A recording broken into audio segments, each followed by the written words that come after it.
পৃথিবীর ইতিহাসে এমন কিছু স্থাপনা আছে যেগুলো মানুষকে আজও বিস্মিত করে। হাজার হাজার বছর আগে তৈরি হওয়া, অথচ আধুনিক প্রযুক্তি ছাড়াই। হ্যাঁ, আমি বলছি বিশ্বের সবচেয়ে রহস্যময় স্থাপনার একটি, গিজার গ্রেট পিরামিড। 4500 বছরের বেশি আগে মিশরের মরুভূমির বুকে তৈরি এই পিরামিড এখনও দাঁড়িয়ে আছে মাথা উঁচু করে। কিন্তু প্রশ্ন হলো, কিভাবে তৈরি হয়েছিল এটি? পিরামিডের প্রতিটি পাথরের ওজন গড়ে 2 থেকে 15 টন, আর মোট পাথরের সংখ্যা প্রায় 23 লাখেরও বেশি। ভাবুন তো, আধুনিক ক্রেন বা মেশিন ছাড়া শুধু মানুষ কিভাবে এগুলো একটার পর একটা সাজিয়েছে।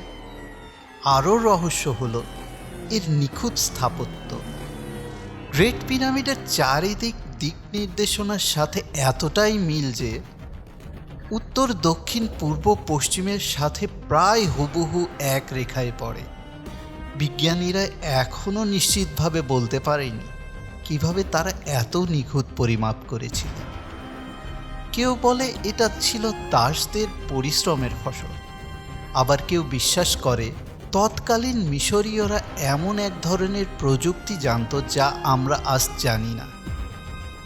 আর অনেক তত্ত্বে বলা হয় ভিনগ্রহবাসীদের সহায়তায় এই পিরামিড তৈরি হয়েছিল।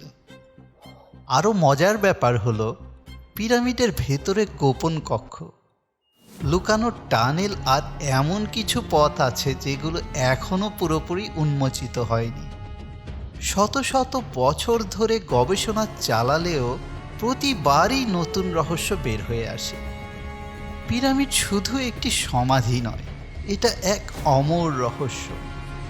যখনই আমরা মনে করি সব উত্তর পেয়ে গেছি, তখনই পিরামিড আমাদের নতুন প্রশ্নের সামনে দাঁড় করিয়ে দেয়।